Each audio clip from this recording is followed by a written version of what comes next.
Dans un village appelé Matsatsa, vivait une jeune fille nommée Lina. Lina n'aimait jamais écouter ses parents.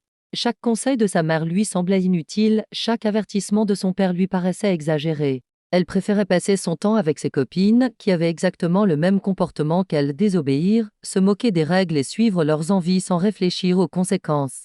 Un matin, la mère de Lina lui dit fermement « Ne sors pas aujourd'hui, reste à la maison ». Mais Lina n'écouta pas. Dès que sa mère eut le dos tourné, elle rejoignit ses copines. Ensemble, elles décidèrent d'aller chercher des mangues dans une forêt située loin du village. Elles n'y étaient jamais allées, mais des rumeurs circulaient disant que les manguiers y donnaient des fruits très sucrés. À cette période, une grande peur régnait à Matsatsa. On parlait d'enlèvements mystérieux et tout le monde se méfiait. Un homme en particulier faisait trembler le village.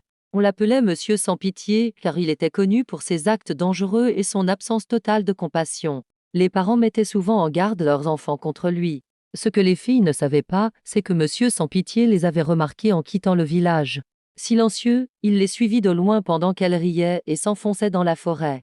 Peu à peu, les chemins devenaient confus et les bruits de la forêt leur donnaient peur. Elles réalisèrent alors qu'elles étaient perdues. Soudain, elles aperçurent une silhouette entre les arbres. La peur les paralysa. Heureusement, leurs cris alertèrent des villageois qui travaillaient non loin de là.